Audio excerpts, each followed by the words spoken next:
Chelik Tezvav, volume 15, the fourth Sikha for Parshas Vayeishev, also the Sikha for Chanukah. This Sikha will explain the connection between Torah and water, why the Torah is compared to water, and how this all connects to Chanukah. So let's just take a few moments to familiarize ourselves with some concepts. Number one, we know that the Torah is compared to water. And the Chazal explain in what way is it likened to water metaphorically? Because, quote, just like water comes from a very high place and it goes down to the lowest levels, so too the Torah, which is Hashem's chachma, Hashem's wisdom, it came from the highest of places and it comes down and it becomes part of a person's intellect. And in fact, the Torah discusses matters which are of the lowliest of natures.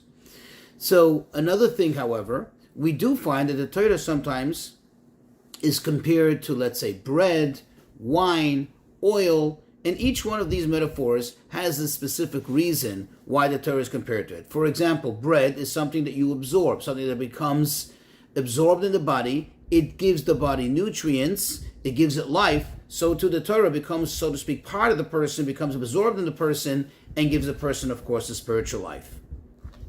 Another thing to familiarize ourselves with is the difference between Torah Shebiksav and Torah Shebal Peh. We know that when it comes to Torah Shebiksav, the written Torah, one could actually fulfill their obligation, at least on a basic level, of, quote, learning Torah by just reciting words of Torah. For example, words of the Chumash, words of the Tehillim, and so on. However, when it comes to Torah Shebal Peh, it's insufficient. One is not considered to have fulfilled a mitzvah if one just recites words of Torah. In fact, one needs to understand it. One needs to comprehend it. One needs to endeavor to understand what they're learning. Otherwise, they didn't fulfill their mitzvah. Case in point, if somebody makes the Birchas HaTorah, which we do every day, the blessings over the Torah, and which is like any other blessings over a mitzvah, which needs to be attached to the actual fulfillment of that particular mitzvah which you just blessed. What happens if somebody should make the bracha and then go ahead and recite an entire page of Talmud without understanding a word, without comprehending what they're saying? Then they have not fulfilled their mitzvah of limud HaTorah, of learning Torah, and in fact that bracha would be considered a bracha levatala, a blessing in vain. Another thing to familiarize ourselves with, the Gemara describes dreams. The Gemara tells us that there are certain dreams that a person would never have. Why? Because typically a dream kind of builds around or is a reflection of what a person may have thought of. Something that is absolutely detached from reality, meaning a person would never even think of it, not even in passing. Therefore, it's impossible for a person to dream about it.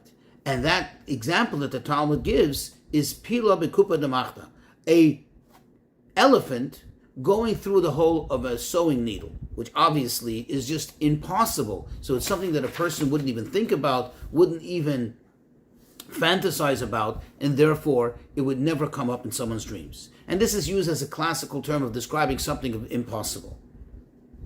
One more thing to familiarize ourselves with, there's a concept in halacha of tuma hutcha betzibur, that if the entire congregation or something, a matter that's pertaining to the entire congregation, it finds itself in a situation of tuma, then the rules of tuma and tara get pushed aside, meaning the power of the congregation is so powerful that you're allowed to fulfill that particular function, whatever it may be, even if it's being done in a manner of tuma. Okay, just as an example, if a majority of Klal Yisrael is Tameh, you still would offer the Korban Pesach. Let's go into the Sikha. So on the pasuk in our parsha, where describes that Yosef was thrown into the pit. So the Torah describes, it says the pit was v'haboy reik, it was empty, and then the pasuk continues, ein boy mayim, it didn't have water. So of course we find in the Gemara. Now where does the Gemara discuss it? In the sugya, in the topic where the Gemara discusses the laws and matters of Chanukah. Anyway, the Gemara says over there, Omar Rav Kana. Rav Kana said, Dorash Rav Nosson bar Menyumi. That Rav Nosson, the son of Menyumi, he darshaned Mishmei de Rabbi Tanchon, in the name of Rabbi Tanchon, that when it says Vahaboy Reik, don't we already understand that if it's empty, it has nothing. Empty means empty. It's void of anything. So of course it doesn't have water. So why would the Torah need to emphasize and add and tell us that it doesn't have water? Because it's trying to tell us that when he say it's empty, it means that it's empty from water. But however, snakes and scorpions, that indeed it did have. That means when it says it's empty, it's qualifying that it's not empty from everything, but it's only empty from water. Now, simply speaking, the fact that the Gemara brings this explanation, meaning the explanation on this particular verse, in the subject where it's in the matter with the subject where it discusses Chanukah, in the subject of Chanukah, where it's discussing the rules of Chanukah, seems to be the obvious reason is because this is another saying of exactly the same personalities. It starts with Rav Kana said that Rabbi Nosson bar Menyumi darshan in the name of Rav Tanchon. That seems to be the reason, which we find quite often in the Talmud. However, as discussed quite often, everything in the Torah is exact. Everything in the Torah is with ultimate precision. And therefore, it's not possible that the Gemara would quote this, so to speak, randomly and out of context, just because it's the same rabbis who said it. In other words, there has to be something deeper. There has to be a much deeper connection between these two matters, between Chanukah and the explanation of this verse. Especially considering, says the Rebbe, that the Shalach HaKadosh, in the beginning of our Parshas Vayeishev, he declares that Vayeishev, Miketz, and Vayigash, these three parshas, they have an inherent connection to Chanukah. So there must be a connection between this verse, which appears in this parsha, and Chanukah, especially considering that we see it already evident through the Gemara, that the Gemara brings it together. Says the Rebbe, Chazal tell us that what does it mean when we say water? Typically, the word water is a euphemism for Torah. Ein mayim elo Torah. And especially considering in this verse, where there is actually a medrash that says, what does it mean, v'haboir reik, ein boi mayim, avon nechashav akrabim yesh boi? That says the medrash that Yaakov's boir, metaphorically speaking, his pit, his reservoir became depleted. It became empty.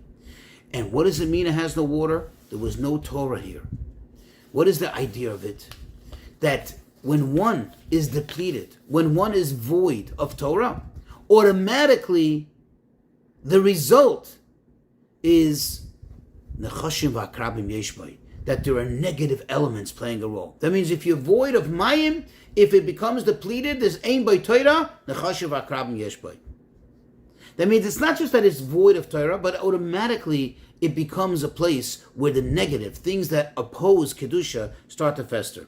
And this is actually, says the Rebbe, reminiscent of the Pirush of the Baal Shem Tov on a pasuk which we say every day in Kriya Shema.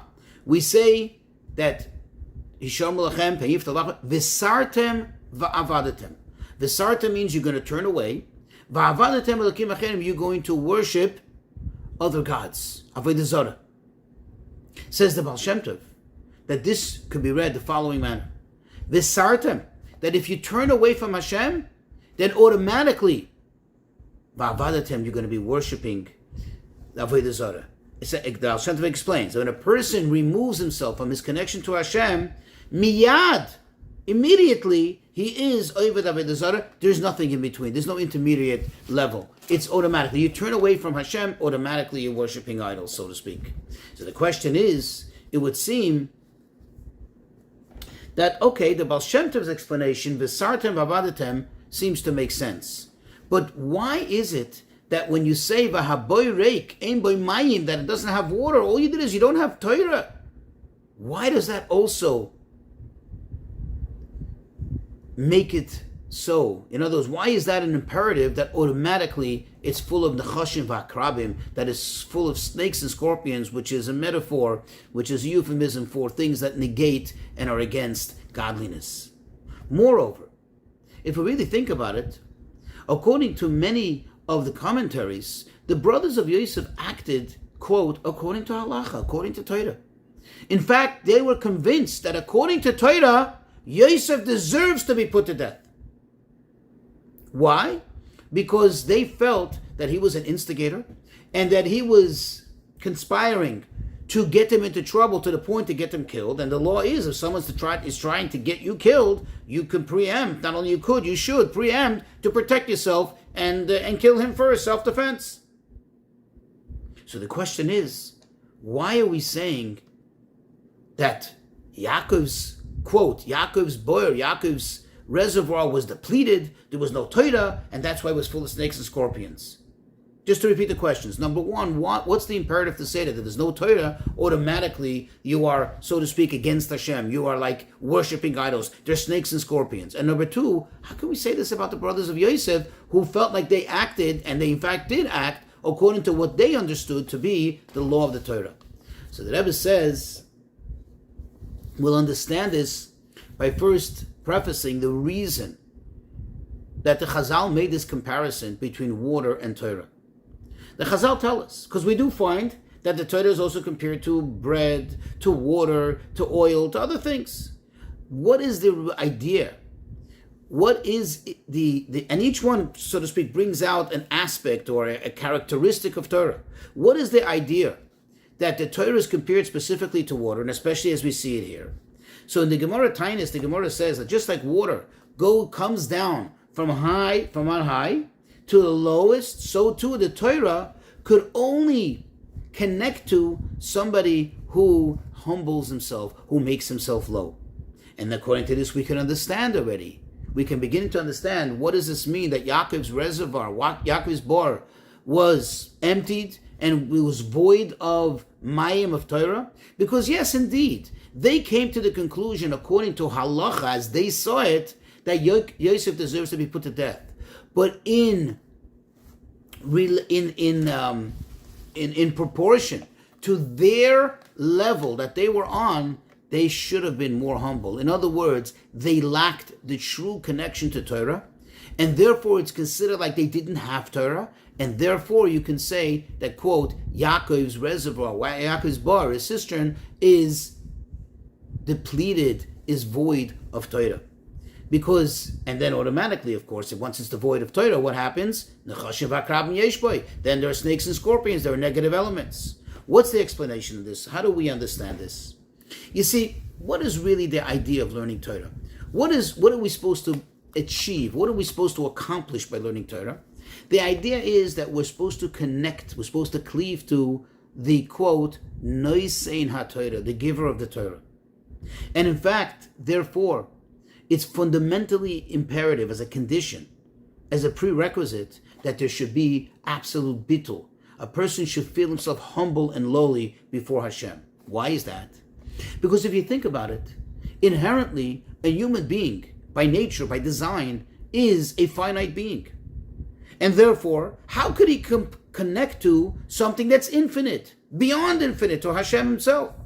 The only way to do it is when you, quote, go out of yourself, then you break away that finite boundary, so to speak, and you're able to somehow connect now to the infinite. And this actually helps us understand something which we recite at least 3 times a day, on a typical day, at the end of Shemona Esrei. We say, V'nafshi ka'ofar lakol tiha, psachli b'besaresecha. That my soul, meaning my whole being, should be like dust to everyone, meaning I should be absolutely humble, open my heart in the Torah. That means, you see, there's a connection between the two. By me being absolutely humble, then I can have an expectation and a prayer that Hashem should connect me to the Torah. Why is that? If you think about it, it would actually seem not to make sense. Because what is Torah? Torah is something which you need to engage your intellect. In other words, you have to be you. You have to be and have your intellectual presence, which is really essentially the greatest aspect of who we are as humans. Being, quote, like dust, being so humble, actually negates this. The answer is because what we're looking for is not psach libi b'Torah. We're not asking Hashem to open our hearts in Torah just in the comprehension of Torah, but to open our hearts in the comprehension of your Torah, meaning to be connected to you through the Torah. Not just to understand Torah and learn it as a subject, but rather to be connected to Hashem. Because it's the objective is to be connected to Hashem through the Torah. Torah secha. Therefore, you need to have the prerequisite of nafshi ka'afar lakol tiyah. And this will help us understand another thing, very interesting thing, in the mitzvah of learning Torah. The rule is that, quote, if somebody just thinks in their heart, in their mind, words of Torah, they don't have to make the birchas HaTorah. Let's say, for example, you wake up in the morning, you haven't yet even had a chance to say the brachas, you didn't say birchas HaTorah, you can think words of Torah. But the moment that you want to utter words of Torah, you want to verbally recite words of Torah, then you need to actually make the birchas HaTorah. You cannot do so because the rule is hirhur lav kidibadami. Just thinking is not like speaking the words of Torah. And in fact, we find in Chazal that they give special praise to one who learns Torah verbally, one who actually recites the words of Torah, not just contemplates the ideas and the thoughts and the logic in their mind, but rather discusses it in their mouth. That's why when you come to yeshiva, you hear a hum, you hear a koil Torah, because that's what's imperative, that's what's important, that you speak the words of Torah with your mouth, and only then could you make the birchas HaTorah. The question is, as we said in the introduction, when it comes to Torah Sheba'al Peh, what's really crucial, what's vital, is that one understands. Because if one just utters the words and doesn't understand what they're reading, what they're saying, it doesn't have at all the quality of limud HaTorah. It's not considered limud HaTorah. So why is it that we make such a big deal out of reciting it? In other words, why shouldn't it be sufficient to just think about the ideas, to contemplate it in our minds, to, so to speak, discuss it, but within our thoughts? Why do we need to utter the words? And only then can you make a bracha. And only then do the Chazal tell you, wow, you did the job of learning Torah. The answer is, because if one just uses their intellect, one just engages their seichel, then it's kind of like, you are you. This is your mitzias. This is you, who you are. However, and then it's possible that he won't be able to connect to the Torah. However, when you want to absorb, you want to connect to the Torah of HaKadosh Baruch Hu, and we know that the idea that there's certain things that are just impossible.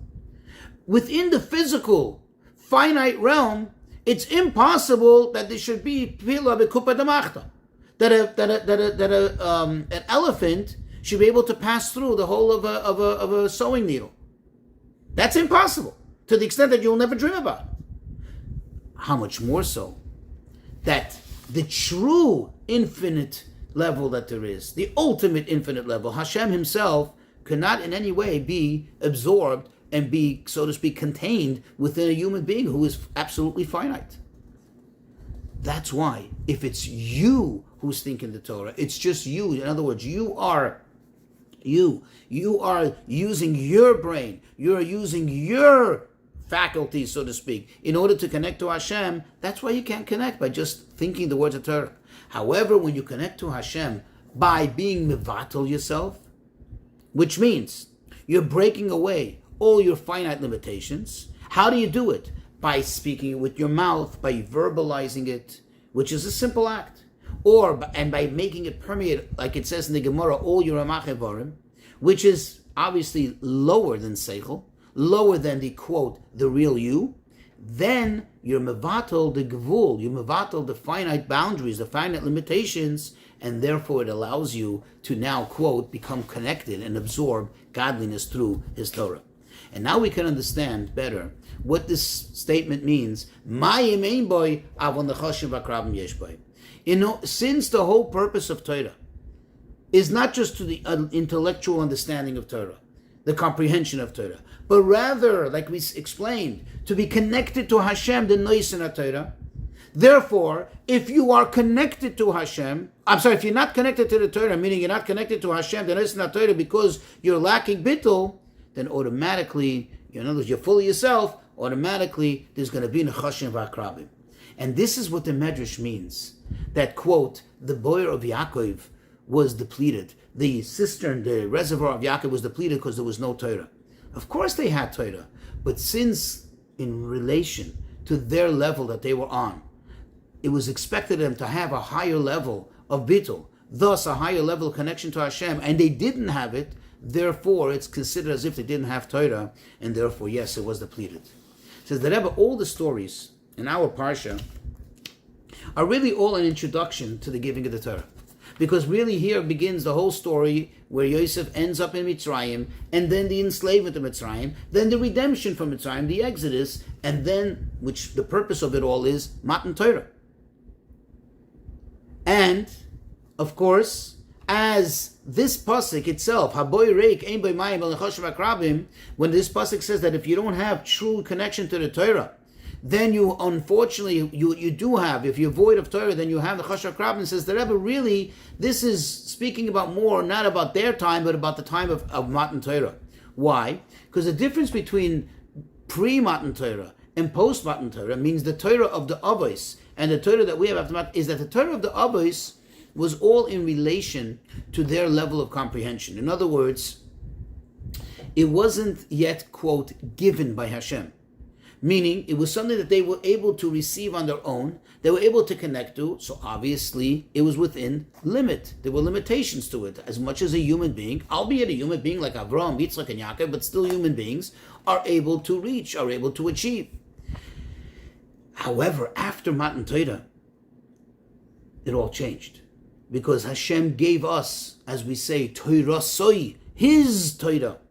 He gave us His Torah, as it is connected to Him. Now, how is it possible? How can we connect to something so lofty, so great, so beyond? Because Hashem, He's able to do the impossible. Hashem is the master of it all. And therefore, when He gives us the Torah, He makes the impossible possible. And that's why by us being bottled to Him, that's how we're able to connect to Him through the Torah. In other words, we can't do it on our own. We're not able to. There's no way we can do it on our own. And that's why Avrohom, Yitzchak, and Yaakov and the Shvatim were also not able to do it on their own.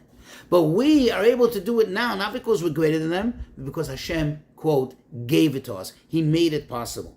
Now we can appreciate the connection between all this. This pasuk, which is discussed in the sugya of Chanukah in the Gemara of Shabbos, to the idea of Chanukah. How do these two intersect? How do they connect?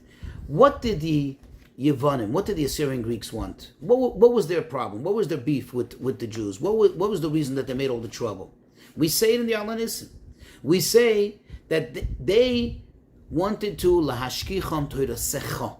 They wanted to make them forget. They wanted to make the Jews forget Torah secha, your Torah. Why does it say Torah secha? Torah. Do you know of any other Torah? Why the emphasis of Torah secha? So it's explained that they really had no problem with the intellectual / cultural aspect of Torah. In fact, they were in favor of it. Learn Torah. It's fascinating. It's an amazing cultural thing and an amazing intellectual endeavor. The issue they had was Torah secha, that it was Hashem's Torah. That a Yid learns Torah not because it makes sense and not because it's intellectually stimulating, but because it connects him to Hashem. Where do we see an expression of it? What did they do? They went about contaminating the oil. Notice, they didn't take the oil away. They didn't say, you don't have to lat your menorah. They didn't confiscate the oil. Rather, what they did is they said, come on, what's the difference? You touched it, I touched it, you touched it. It's connected to Hashem, it's not connected to Hashem. It is Kodesh, it's not Kodesh. There's no big deal, there's no big difference. Don't make a big deal out of that. Rather, you want to light candles? It's a beautiful thing. Light up the world. Bring light to the world. Bring light to society. It's a beautiful cultural thing. But to do it because it's a holy matter, that they had a problem with. Where do we see Hashem's response? That He made the miracle come about, and that's how we celebrate it. That is the symbol of the celebration. Dafka through the inyan of oil. Because He wanted to show that this is really the core of it all. Now think about it. The truth is that according to halacha, as we explained in the introduction, that means that even if they would not have found any pure oil, they could have used the oil that was there available. even if it was impure, even if it was tamei. Why? Because since we're dealing with a tzibur, this is a congregational thing, that they have to collectively all together light the menorah. Therefore, we know that there's an exemption. If there's nothing tahor available, you use the tumah. But yet Hashem went, so to speak, above and beyond, and and this is to communicate a point that it's all about that purity, that connection to Hashem. That's what it's not about lighting the menorah. It's about lighting the Shem and HaTorah. It's not about learning Torah. It's about learning Torah, Secha, your Torah. And therefore, what do we see? The Gemara says that when we light, in that very same sugya, that when do you light the candles? You light the candles when it gets dark. Ad the kal yarigla the tarmadoi, until there's no longer literally the foot of the Talmudoy. The Talmudoy was a nation, but the Rebbe always emphasized that the word Talmud has the same letters of the word Moiredes, which is somebody who goes against Hashem. That means being insistent and having this bittul, and therefore connecting to Torah Secha, being insistent and lighting dafka, the pure oil, to have that utmost connection to Hashem. This brings about that we're able to totally annihilate, totally do away with anything and everything that negates godliness, which is represented and symbolic in the word Tarmudoi, those who are Moiredes.